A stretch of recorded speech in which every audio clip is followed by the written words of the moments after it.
तो प्यारे बच्चों, आज का हम लोग का ऑर्गेनिक केमिस्ट्री का टॉपिक है SN1।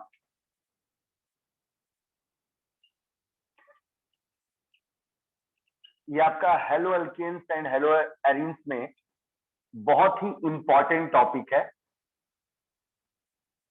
और देखते हैं हम लोग इसको कितना बेहतरीन तरीके से समझ पाते हैं। ऐसे तो हम लोग को दोनों ही पढ़ना है, SN1 भी पढ़ना और SN2 भी पढ़ना है, पर पहले पूरा फोकस SN1 पे करते हैं। इसको ऐसे लिखते हैं S एंड कैपिटल और 1 S, बेस में 1। इसका फुल फॉर्म होता है सब्स्टिट्यूशन, S से हो गया, N से न्यूक्लियोफिलिक सब्स्टिट्यूशन, न्यूक्लियोफिलिक S और N दोनों का आपने दोनों का लिख लिया। S से लिख लिया सब्स्टिट्यूशन और N से लिख लिया न्यूक्लियोफिलिक। सब्स्टिट्यूशन, न्यूक्लियोफिलिक, एक ही रहेगा, न्यूक्लियोफिलिक, और ये 1 का मतलब हुआ यूनिमॉलिक्यूलर। अब देखिए ये तीनों वर्ड्स को मैं आपको कैसे समझा रहा हूं, इस बात पे गौर कीजिएगा।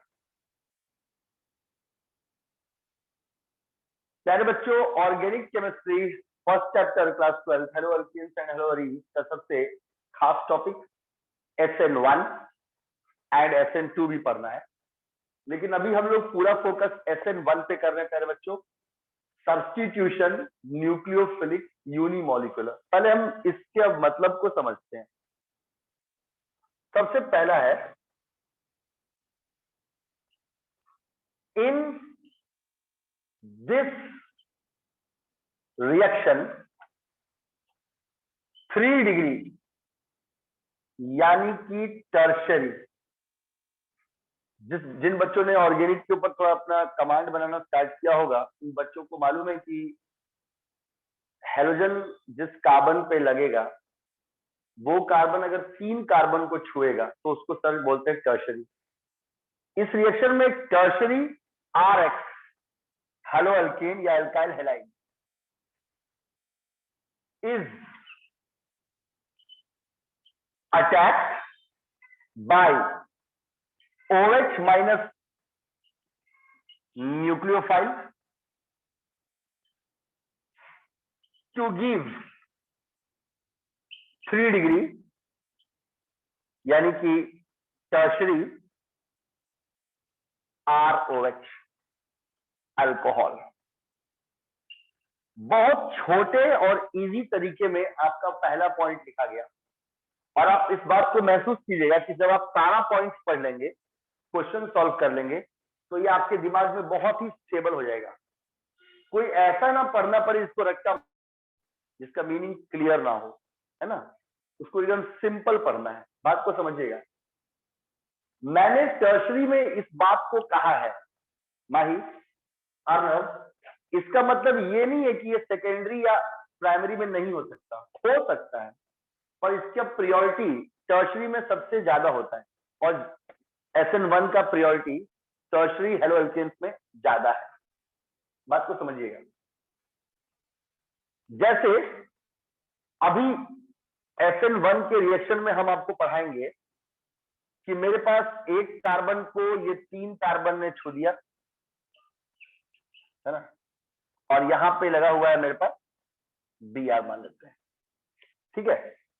अब ये ब्रोमीन जिस कार्बन को टच कर रहा है वो कार्बन 3 कार्बन को टच कर रहा है, जिससे हमको मालूम पड़ गया कि टर्शरी से हो गया 3 डिग्री यानी कि tertiary butyl bromide, 3 degree tertiary butyl bromide है। अभी मैं इसमें SN1 जब करूंगा तो मैं ऐसा करूंगा इस SN1 के अंदर, इसके ऊपर एक न्यूक्लियोफाइल अटैक करने आएगा। अब कोई आपसे पूछेगा यार ये OH माइनस न्यूक्लियोफाइल कब से हो गया, तो आप बताएंगे देखो ऑक्सीजन के बाहर में 1 2 3 4 5 6 इलेक्ट्रॉन होते हैं। एटॉमिक नंबर 1, इलेक्ट्रॉनिक कॉन्फ़िगरेशन 2 6, उसके आउटरमोस्ट में 6 है। उसने एक बॉन्ड हाइड्रोजन के साथ में बना दिया, ठीक है, OH हो गया, पर साइन लगा हुआ है माइनस, यानी एक इलेक्ट्रॉन उसके पास और एक्स्ट्रा खींच के आया है, यानी OH के पास 3 लोन पेयर है। तो जिन बच्चों ने मेरे से ऑर्गेनिक का बेसिक पढ़ा है वो जानते हैं एक ऐसा अटैकिंग रिएजेंट जिसके पास इलेक्ट्रॉन एक्स्ट्रा हो, इलेक्ट्रॉन पेयर किसी को वो दे सकता है। इसके पास तो 3 इलेक्ट्रॉन पेयर है, किसी को भी दे सकता है, उसको हम लोग ऑर्गेनिक केमिस्ट्री में बोलते हैं न्यूक्लियोफाइल। ये OH माइनस न्यूक्लियोफाइल अटैक करेगा, कैसे करेगा वो सब रिएक्शन में पढ़ेंगे, अभी बस एक सिंपल शॉर्टकट समझ रहे हैं। एक OH माइनस इलेक्ट्रोफाइल अटैक करेगा और अटैक करने के बाद Br हट जाएगा, और वही चीज जो पहले टर्शरी 3 डिग्री ब्यूटाइल ब्रोमाइड था, बस सर ये ब्यूटाइल कहां से आ गया, इस पूरे को जोड़ के देखिएगा C4H9 आएगा, है ना, इस पूरे को जोड़ के देखिएगा C4H9 आएगा, तो ये टर्शरी ब्यूटाइल ब्रोमाइड था। और प्यारे बच्चों ये टर्शरी ब्यूटाइल ब्रोमाइड था, और ये अब ब्रोमाइड हट गया, Br माइनस हट गया, उसमें अल्कोहल लग गया, और ये Br माइनस बाहर निकल गया। यही SN1 में आपको समझाया जाएगा कैसे हुआ। मतलब एक टर्शरी हेलो अल्केन एक टर्शरी अल्कोहल में कन्वर्ट हो गया, ठीक है, और उस पर अटैक किया न्यूक्लियोफाइल। अच्छा प्यारे बच्चों, अब दिमाग से सोचिए, Br माइनस को हटा दिया और उसके जगह पे OH माइनस वाला न्यूक्लियोफाइल सब्स्टिट्यूट कर गया, उसके प्लेस पे आके लग गया, तो सब्स्टिट्यूशन तो हो ही गया, क्योंकि एक हटा उसकी जगह पे दूसरा आ गया, सब्स्टिट्यूशन, और जो आया उसके पर वो क्या था, न्यूक्लियोफाइल था, तो यह सब्स्टिट्यूशन न्यूक्लियोफिलिक है। ये 2 वर्ड समझ में आया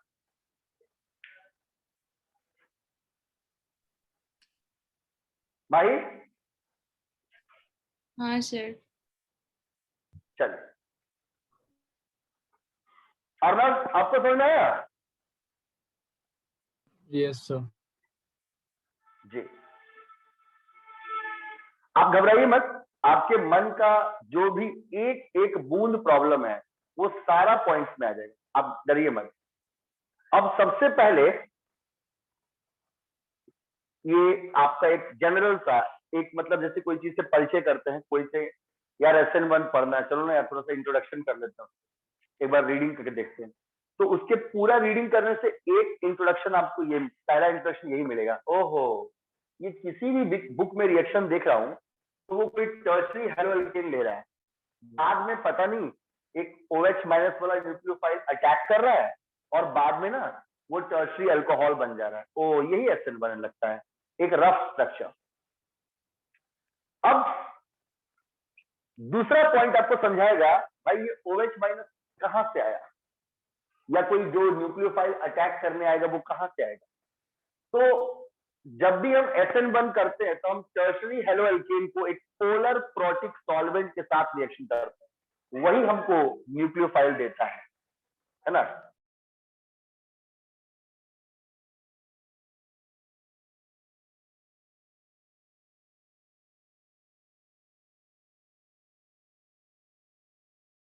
सर म्यूट हो गया। सर म्यूट है आपका। सर म्यूट है। तो सुनाई नहीं दे रहा। सर म्यूट हो गया है। सर मतलब ऐसे पढ़ाइएगा, आपको सुनाई भी नहीं दे रहा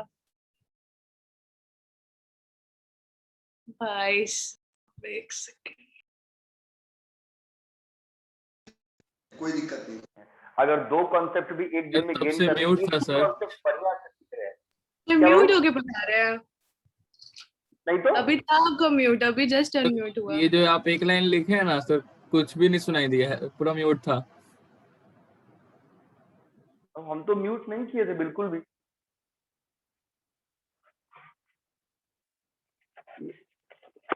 देखिए बाबू, पॉइंट नंबर 2 बोल रहा है इन SN1 रिएक्शन, SN1 वाले रिएक्शंस में जो न्यूक्लियोफाइल जनरेट हो रहा है वो पोलर प्रोटिक सॉल्वेंट के द्वारा हो रहा है।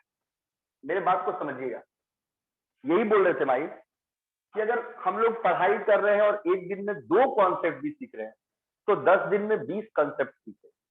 ये एक सुबह वाले बैच में सीख लिए, एक और बैच में सीख लिए। 2 कॉन्सेप्ट परफेक्टली सीखना भी बहुत अच्छा बात है ना, ब्रेन का काफी डेवलपमेंट, ज्यादा पढ़ने से नहीं होगा, बट एकदम जो आए वो परमानेंट आ जाए। अब माही भाई SN1 ने एक बात तो क्लियर कर दी, वो जब भी लेगा तो टर्शरी हेलोल्केन लेगा। अच्छा, अब जो उसके ऊपर न्यूक्लियोफाइल अटैक करने आएगा, क्योंकि जब तक वो न्यूक्लियोफाइल आकर सब्स्टिट्यूशन नहीं करेगा, मतलब पहले वाले को हटाकर दूसरे वाले को उसके अंदर अटैच नहीं करेगा, तब तक वो सब्स्टिट्यूशन न्यूक्लियोफिलिक कैसे कहलाएगा? तब तो हम उसको FN बोल नहीं सकते। 1 क्यों बोलते हैं वो बाद में समझाएंगे, पहले बात को समझिए। एक टर्शरी हेलोल्केन को एक न्यूक्लियोफाइल चाहिए जो अटैक करे, उसके बाद हेलोजन को हैलाइड बना के निकाल दे और खुद उसकी जगह पे लग जाए। तो ये पॉइंट नंबर 2 समझा रहा है आपको कि जो SN1 का रिएक्शन हो रहा है, जो न्यूक्लियोफाइल करेगा, उसमें जो न्यूक्लियोफाइल आएगा, जो न्यूक्लियोफिलिक सब्स्टिट्यूशन करेगा, वो न्यूक्लियोफाइल देने के लिए उस रिएक्शन में आप यूज करते हैं पोलर प्रोटिक सॉल्वेंट। आप समझाते हैं ये पोलर प्रोटिक सॉल्वेंट का मतलब क्या होता है, पर इतना लिखिए।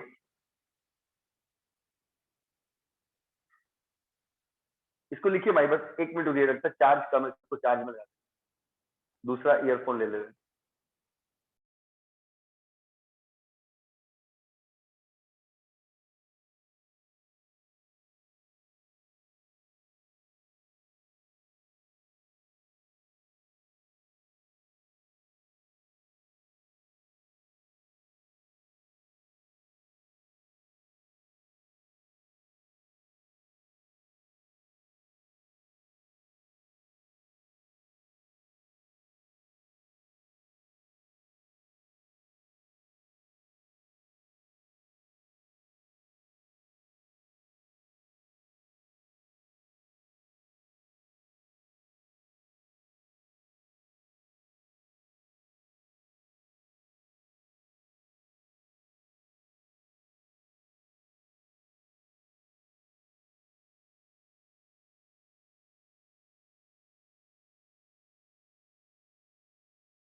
हो गया, माही लिख लिए? Yes sir.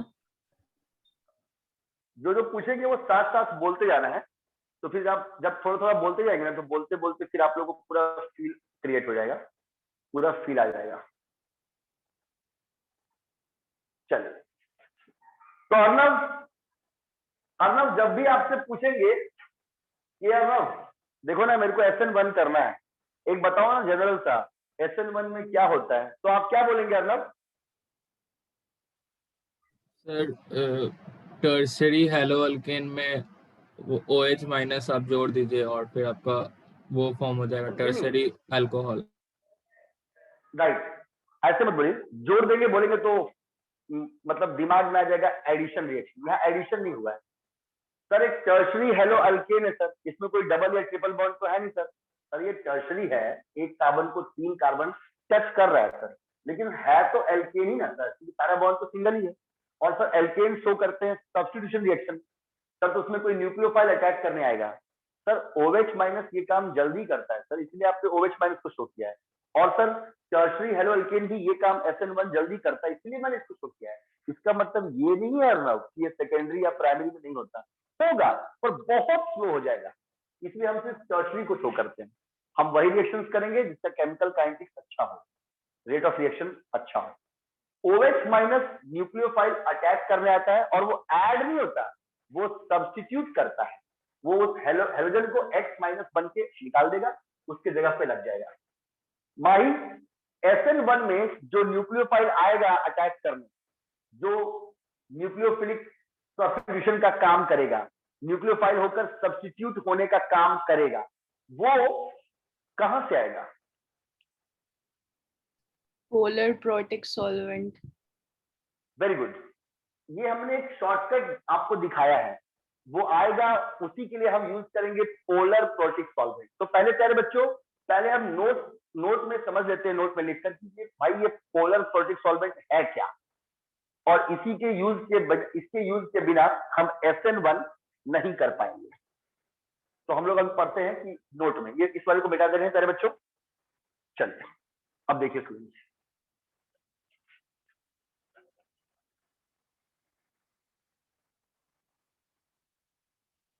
चलिए एकदम आएगा प्यारे बच्चों, नहीं भी आएगा तो घबराइएगा मत, बार बार पढ़ाएंगे, अगली बार भी सुनेंगे लेक्चर्स में तो काफी स्ट्रांग हो जाएगा। अब ये नोट में पहले दिमाग में क्लियर कर देते हैं यार, ये वर्ड कौन सा आ गया खतरनाक सा, बुक में भी लिखा हुआ है, एक लिखा हुआ है पोलर, एक लिखा हुआ है प्रोटिक, एक लिखा हुआ है सॉल्वेंट। बाप रे बाप। अब मेरे को एक ऐसा केमिकल चाहिए, एक ऐसा केमिकल कंपाउंड चाहिए जिसमें पोलैरिटी हो। पोलैरिटी बोले तो डिस्ट्रीब्यूशन ऑफ चार्ज। अच्छा हुआ कि जब स्टूडेंट्स ने पहले ऑर्गेनिक को पढ़ना शुरू किया उसी टाइम बहुत सारे वर्ड्स के साथ में बात हो गया। आज समझ में आएगा कि वो सब वर्ड्स कितने कीमती थे। एक ऐसा केमिकल चाहिए जिसमें एक एंड पे निगेटिव भी हो और एक एंड पे पॉजिटिव भी हो, डेल्टा प्लस भी हो डेल्टा माइनस भी हो, तब उसको पोलर माना जाएगा। जिसमें पोलैरिटी होता है उसे पोलर बोलते हैं। प्रोटिक, प्रोटिक का मतलब होता है विच प्रोवाइड्स प्रोटॉन, और केमिस्ट्री जो प्रोटॉन दे, और केमिस्ट्री H+ को मानता है प्रोटॉन। विच प्रोवाइड्स प्रोटॉन, जो ब्रेक करने के बाद प्रोटॉन दे तो प्रोटॉन H+ को मानता है। कोई बोले क्यों भाई H+ में ऐसा क्या? सर H का एटॉमिक नंबर 1 है सर, उसमें एक इलेक्ट्रॉन एक प्रोटॉन है, और सर आपने साइन लगा दिया H के ऊपर प्लस, सर तो उसका इलेक्ट्रॉन तो भाग गया, तो उसके अंदर क्या बचा? प्रोटॉन। तो इसीलिए जो भी चीज डिसोसिएट होने के बाद, टूटने के बाद H+ देगा ना सर, उसको प्रोटिक बोलते हैं। और नेचर से वो सॉल्वेंट होना चाहिए, है ना, यानी dissolve solute to form solution. उसमें ऐसा नेचर होना चाहिए कि वो सॉल्यूट को डिसॉल्व करके सॉल्यूशन बनाए। अब माही बोलेंगे सर एग्जांपल भी दे दीजिए। एग्जांपल सिंपल मानिए H2O, H2O में आता है H+ OH-। ओहो सर पोलैरिटी तो है, H+ भी दे रहा है सर, तो प्रोटिक भी है, और पानी तो बहुत सारे आयनिक केमिकल्स को अपने में घोल के बना लेता है सॉल्यूशन, तो सॉल्वेंट भी है। यानी पानी एक पोलर प्रोटिक सॉल्वेंट है। और देखिए ये न्यूक्लियोफाइल्स ने दे दिया OH-। बस यही है? नहीं, अल्कोहल भी होता है C2H5OH, इथेनॉल, ये भी एसिडिक होता है, तो C2H5O- और H+ में ब्रेक करता है। C2H5O- और H+ में ब्रेक करता है। तो पोलर भी है, प्रोटिक भी है, और बहुत सी चीजें जो पानी में नहीं घुलती वो अल्कोहल में डिसॉल्व हो जाती है, तो सॉल्वेंट भी है। तो ये भी है पोलर प्रोटिक सॉल्वेंट। और उसके बाद CH3COOH एसिटिक एसिड, ये भी दो पार्ट में टूट जाता है। CH3COO- इक्विलिब्रियम में एसिटेट आयन वीक एसिड है, और H+। पोलर भी है, प्रोटिक भी है, और बहुत सा चीज एसिटिक एसिड भी डिसॉल्व होता है, सॉल्वेंट भी है। तो ऐसा कोई भी केमिकल आप जो यूज करते हैं जिसमें पोलर भी हो, प्रोटिक भी हो और सॉल्वेंट भी हो, उसी को बोलते हैं पोलर प्रोटिक सॉल्वेंट। यही आपको वो न्यूक्लियोफाइल देता है प्यारे बच्चों, यही आपको वो न्यूक्लियोफाइल देता है जिसको आप SN1 में यूज करते हैं। चलिए प्यारे बच्चों, अब देखिए इसका पॉइंट नंबर 3। सर NaOH भी हो सकता है? क्या बाबू? NaOH भी हो सकता है? नहीं बाबू, NaOH में दिक्कत है। अगर आप NaOH लेंगे तो वो टूटता है, तो ये स्ट्रॉन्ग बेस है Na+ और OH- में, तो ये पोलर तो है, ठीक है, ये आपका पोलर में तो काउंट होता है, ये आपका पोलर में काउंट होता है, लेकिन ये प्रोटिक नहीं ना होता है। प्रोटिक होने के लिए H+ चाहिए, और इसके पास है OH-, इसलिए ये नहीं होगा। आया sir Mansi? Yes sir. HCl हो जाएगा मान, सर क्योंकि अभी वो जस्ट टूटता है मैं तो बोलने वाला था। जी, क्योंकि वो जब वो टूटता है तो H+ और Cl-, हाइड्रोक्लोरिक एसिड भी बहुत सारे प्रेसिपिटेट्स को अपने में डिसॉल्व कर लेता है, तो सॉल्वेंट है, दोनों में प्लस माइनस है तो पोलर भी है, और H प्लस भी देता है तो प्रोटिक भी है, इसलिए HCl भी एक पोलर प्रोटिक सॉल्वेंट है। तो ये आपको न्यूक्लियोफाइल देगा। अब देखिए मेरे प्यारे बच्चों, तीसरा बात, तो सर दो बात तो दिमाग में समझ में आ गया सर टर्शरी हेलो अल्केन लेंगे सर, और उसमें पोलर प्रोटिक सॉल्वेंट लेंगे जो न्यूक्लियोफाइल देगा, और वही न्यूक्लियोफाइल सब्स्टिट्यूशन करेगा सर, इसलिए इसका नाम है सब्स्टिट्यूशन न्यूक्लियोफिलिक। अब सर ये बताइए कि ये इसमें यूनिमॉलिक्यूलर क्यों लगा, 1 क्यों लगा? The rate of reaction depends only upon 3 degree Rx, not on polar protic solvent। Reaction सिर्फ टर्शरी एल्काइल हैलाइड की मात्रा पे डिपेंड करता है, वो ज्यादा होता है, और पोलर प्रोटिक सॉल्वेंट पे रेट ऑफ रिएक्शन डिपेंड नहीं करता क्योंकि वो कम होता है ड्यू टू लो कंसंट्रेशन। तो जब रिएक्टेंट दो हो, रिएक्शन करने के लिए रिएक्टेंट दो हो, एक आपका टर्शरी हेलो अल्केन और एक पोलर प्रोटिक सॉल्वेंट भी रिएक्टेंट है जो न्यूक्लियोफाइल देगा। रिएक्टेंट में आपके पास अर्नब सिन्हा 2 है, लेकिन रिएक्शन डिपेंड कर रहा है सिर्फ एक पे, तो उसको बोलते हैं यूनिमॉलिक्यूलर। अगर वो दोनों पे डिपेंड करता तो बोलते हैं बाईमॉलिक्यूलर। तो आपने लिखा है the rate of reaction, reaction किस रफ्तार से आगे बढ़ेगा ये डिपेंड करता है सिर्फ एक के ऊपर, depends only upon 3 degree Rx, tertiary hello alkane की मात्रा पे डिपेंड करता है, not on polar protic solvent. जो न्यूक्लियोफाइल दे रहा है उस पोलर प्रोटिक सॉल्वेंट पे डिपेंड नहीं करता है क्योंकि उसकी मात्रा बहुत कम होती है, दस कॉल्ड यूनिमॉलिक्यूलर। और जो चीज एक पे डिपेंड करता है ना अर्नब सिन्हा, उस रिएक्शन को यूनिमॉलिक्यूलर कहते हैं। इसीलिए महिया वे इसका नाम है सब्स्टिट्यूशन न्यूक्लियोफिलिक यूनिमॉलिक्यूलर, इसलिए इसका नाम है स्टूडेंट सब्स्टिट्यूशन न्यूक्लियोफिलिक यूनिमॉलिक्यूलर। चलिए प्यारे बच्चों,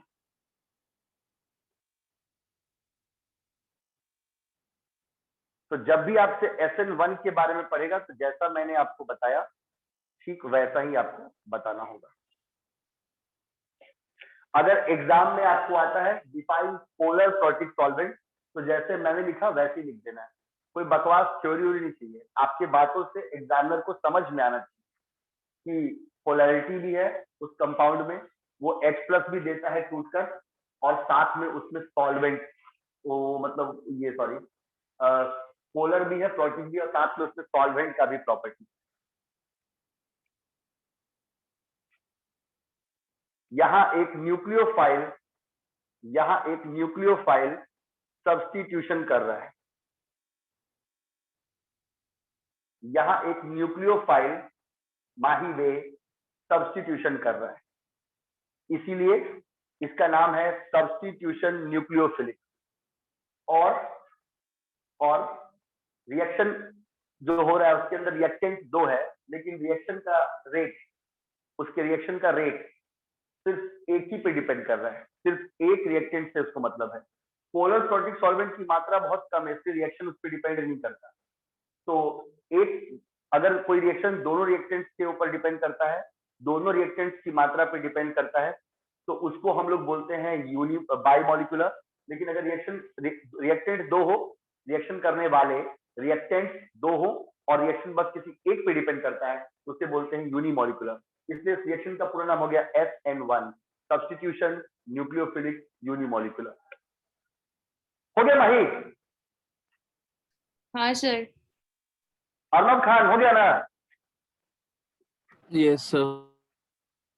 चलिए अब देखिए स्टूडेंट, अब आपके मन का एक और टेंशन बताते हैं। क्वेश्चन सॉल्व करना कोई बड़ी बात नहीं है स्टूडेंट, जैसे बोलेगा जल्दी जल्दी सॉल्व करवा देंगे, लेकिन मेन है कि कंसेप्ट समझ में आना चाहिए ताकि वो क्वेश्चन को कितना भी टर्न करे तो कोई दिक्कत ना हो। बात को समझिएगा। चलिए पहले बच्चों 10 मिनट में फिर से लॉग इन कीजिएगा। फ्री हो गया था। पॉइंट नंबर 4, भाई ऐसा क्या है कि टर्शरी वाले में ही SN1 ज्यादा होगा? उसी में उसकी प्रियोरिटी हाई है, सेकेंडरी में कम, प्राइमरी में और कम, ऐसा क्यों? SN1 रिएक्शन, जितने भी SN1 के रिएक्शन यानी कि substitution, nucleophilic, unimolecular,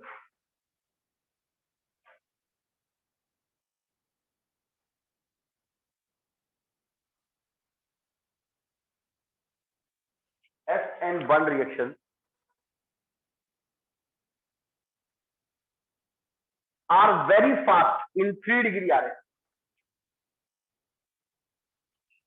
are very fast in 3 degree RX, यानी कि tertiary haloalkane due to greater stability of due to greater stability of tertiary carbocation. SN1 reaction बहुत ही फास्ट है टर्शरी हैलोअल्केन्स में, क्योंकि टर्शरी कार्बोकेटायन जो टर्शरी हैलोअल्केन से बनता है उसकी स्टेबिलिटी जो है वो बहुत ज्यादा होती है। SN1 reactions are very fast in 3 degree RX, tertiary haloalkane, due to greater stability of tertiary carbocation, क्योंकि टर्शरी कार्बोकेटायन की स्टेबिलिटी ज्यादा है। मेरी बात को समझिएगा माहिर, देखिए माहिर, पहले देख लीजिए अर्नव, उसके बाद समझिएगा। अर्नव ये कार्बन है और इसके ऊपर 3 कार्बन और लगा हुआ है, हाइड्रोजन भर लेंगे, यहाँ पे ब्रोमीन है, ठीक है। चलो भाई, जब तक ये ब्रोमीन नहीं हटेगा तब तक ये OH माइनस वहां पे आके सब्स्टिट्यूट नहीं हो पाएगा, यानी पहले इस कंपाउंड को टूटना पड़ेगा, CH3, अरे वही बात है, लो भैया लिखिए, नहीं लिखते फिर भी CH3 होता, और फिर यहाँ भी CH3 और इसका आ गया प्लस, ये बॉन्ड के दोनों इलेक्ट्रॉन ये ब्रोमीन लेके भाग जाएगा, क्योंकि ब्रोमीन ज्यादा निगेटिव है, 1 2 3 4 5 6 7 8 माइनस। अब माही ये कार्बन के ऊपर प्लस चार्ज है, carbon having plus charge is called carbocation and carbon having minus charge is called कार्बोएनायन। तो इस कार्बन के ऊपर चार्ज प्लस है और ये टर्शरी है, इसी को बोला 3 डिग्री कार्बोकेटायन। मेन जानते हैं क्या है ना, ये जल्दी टूट जाएगा, जानते क्यों है ना, ये कार्बन बोलेगा ले जाओ, तुम जाओ, ले जाओ मेरे इलेक्ट्रॉन ले जाओ, हम जल्दी कार्बोकेटायन बनेंगे ताकि न्यूक्लियोफाइल दूसरा वाला मेरे पास आ सके। क्यों? क्योंकि बाकी 3 कार्बन इसको दे रहे हैं प्लस आई इफेक्ट। आया और ना? Yes sir. तीनों कार्बन माही कार्बन के बीच में पॉजिटिव इंडक्टिव इफेक्ट लगता है, तीनों अपने इलेक्ट्रॉन को उस कार्बन की तरफ धक्का दे रहा है, जिससे इस कार्बन के पास इलेक्ट्रॉन डेंसिटी ज्यादा हो जा रहा है, तो ये आराम से Br को बोलेगा ले जाओ। और ये कार्बोकेटायन ब्रोमीन माइनस टूटने के बाद भी, ब्रोमीन से इलेक्ट्रॉन लेके भाग गया उसके बाद भी स्टेबल है, ये दोबारा Br को अपने पास अटैच होने के लिए नहीं बुलाएगा, क्योंकि बगल से तीनों कार्बन उसको अपने अपने इलेक्ट्रॉन से प्लस आई इफेक्ट प्रोवाइड कर रहे हैं, GOC जनरल ऑर्गेनिक केमिस्ट्री। इसीलिए ये ज्यादा जल्दी बनेगा और जल्दी OH माइनस को एक्सेप्ट करेगा, इसीलिए ये टर्शरी में SN1 जल्दी होता है। अब अगर इसके जगह पे मेरे पास एक 2 डिग्री होता माही वे और उसमें Br होता तो ये टूटता है, ये स्लो हो जाता है, ऐसे ये भी स्लो होता है, तो ये तो वेरी स्लो हो जाएगा, ये बहुत स्लो हो जाता है। इसको तो बस 2 ही कार्बन प्लस आई दे रहा है, तो बहुत मुश्किल से टूटता है। CH3 H हो गया भाई, H हो गया और ये आ गया प्लस और Br माइनस, बड़ी मुश्किल से टूटे भाई, क्योंकि तुम्हारी स्टेबिलिटी नहीं थी, तुमको 2 ही कार्बन अपने इलेक्ट्रॉन सपोर्ट कर रहा था। ये हो गया आपका 2 डिग्री। और अगर 1 डिग्री होता CH2 CH3 और यहाँ Br, ये 1 डिग्री है, एक जिस कार्बन को छू रहा है उसको एक छू रहा है, ये तो माही वेरी वेरी स्लो, ये तो बहुत ही स्लो टूटता है, क्योंकि मात्र उस कार्बन को एक ही कार्बन सपोर्ट कर रहा है ना। ये 1 डिग्री कार्बोकेटायन बनता, लेकिन रिएक्शन बहुत स्लो होता, इसलिए जल्दी SN1 नहीं करता। और अगर सबसे कम पूछा जाए तो ये वाला है, लो भाई तेरे को एक भी कार्बन का सपोर्ट नहीं है ना, नेग्लेजिबल, तू तो बहुत कम हो गया, यानी सबसे कम मिनिमम SN1 का रिएक्शन का रेट सबसे मिनिमम इसमें होगा। इसको एक भी कार्बन इंडक्टिव इफेक्ट नहीं दे रहा, सपोर्ट नहीं कर रहा, तो बहुत मुश्किल से ये मिथाइल कार्बोकेटाइन बनेगा और तब होगा। आया माही? सर हाँ लास्ट सर। बॉन्ड तोड़ने के लिए बॉन्ड तो जब एनर्जी, भी हाँ हाँ हाँ बोलिए बोलिए तो लास्ट वाला को तो मतलब खुद से तो टूटेगा नहीं, उसको तो उल्टा एनर्जी प्रोवाइड करना पड़ जाएगा ना। जी बाबू। और वो जो कार्बन है वो ब्रोमीन को कभी नहीं चाहेगा कि हम दें। अगर यहाँ पे अर्नब खान यहाँ पे ये प्लस बन भी गया तो ये कार्बन बहुत ही अनस्टेबल है, क्योंकि इसको एक ऐसी इलेक्ट्रॉन कम थे भाई और कम हो गए, ऊपर से कोई कार्बन भी बदल सपोर्ट नहीं कर रहा, तो ये टूटने के बाद भी Br माइनस को वापस लाने का चांस है, यानी वो OH को एंट्री लेने नहीं देगा। इसमें OH माइनस सब्स्टिट्यूट कर जाएगा, इसका सबसे मैक्सिमम चांस है, क्योंकि इसमें तीनों कार्बन सपोर्ट करके उस बीच वाले C प्लस को स्टेबल बना रखा है, वो Br माइनस को दोबारा एक्सेप्ट नहीं करेगा। और इस कार्बन के पास तीनों बॉन्ड्स पे H है, एक भी प्लस आई इफेक्ट करके उसके पॉजिटिव चार्ज को जहां पे इलेक्ट्रॉन कम है वहां इलेक्ट्रॉन बढ़ा के उसको स्टेबल करने का कोशिश नहीं किया गया है। तो जो अनस्टेबल होता है भले वो टूट जाए फिर दोबारा से वापस Br माइनस को वापस डालेगा। इसीलिए यहाँ पे OH माइनस सब्स्टिट्यूट का चांस ही नहीं है, और जब OH माइनस सब्स्टिट्यूट ही नहीं करेगा तो फिर इसमें SN1 रिएक्शन नहीं हो पाएगा, न के बराबर चांस है। तो जब भी कोई आपसे पूछेगा कि बताओ माही SN1 रिएक्शन सबसे ज्यादा फास्ट टर्शरी हेलोएल्केन्स में क्यों होते हैं, तो आप बोलिएगा sir due to greater stability of 3 degree carbocation. Sir tertiary वाला कार्बोकेटाइन में टूट जाएगा, Br माइनस अलग हो जाएगा और तो उसके बाद भी वो स्टेबल रहेगा सर, क्योंकि सर बगल के तीनों कार्बन उसको प्लस आई इफेक्ट देके उसके लो इलेक्ट्रॉन डेंसिटी को हाई करते रहते हैं, उसके प्लस चार्ज को कम करते रहते हैं, जिसकी वजह से सर उसकी स्टेबिलिटी ज्यादा होती है सर, तो वो Br माइनस को बुलाता ही नहीं है, तो आसानी से दूसरा वाला स्ट्रॉन्ग न्यूक्लियोफाइल OH माइनस आके उसके ऊपर अटैक कर लेता है। आया कोई मैडम? Yes sir. चलिए चलिए बहुत अच्छा, कोई दिक्कत नहीं, एक बार फिर रिवाइज करेंगे, है ना, घबराने का बात, क्योंकि एक ही बार समझना है फिर दोबारा रिवाइज में ये लगेगा, फर्स्ट ही बार में परमानेंट समझना। सबने लिख लिया? सर लिख रहे लास्ट वाला। ऐसे भी स्लो होता है, ऐसे वेरी स्लो हो जाएगा, वेरी वेरी स्लो नेग्लिजिबल हो जाएगा।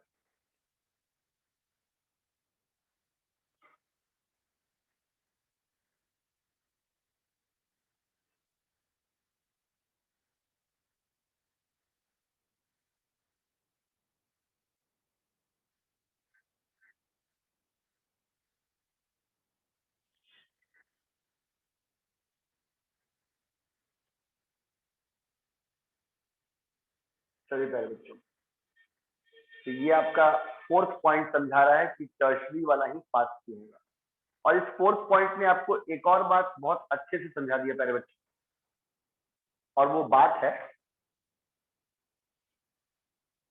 है कि इसका प्रायोरिटी ऑर्डर क्या है। मतलब अगर SN1 में आपको 3-4 हम दे दें, 3-4 ABCD करके ऑप्शंस में कंपाउंड का नाम दे दें, तो कोई मेरा स्टूडेंट देखते ही बता देगा कौन SN1 ज्यादा करेगा और कौन नहीं। यानी इसका priority order for SN1 reaction, SN1 reaction में प्रायोरिटी ऑर्डर क्या है, सबसे ज्यादा करेगा 3 डिग्री RX, उससे कम करेगा 2 डिग्री RX, उससे कम करेगा 1 डिग्री RX, और सबसे कम करेगा CH3X, जिसके पास एक भी कार्बन नहीं है, जिसके तरफ मुंह खुला हुआ है उसकी प्रायोरिटी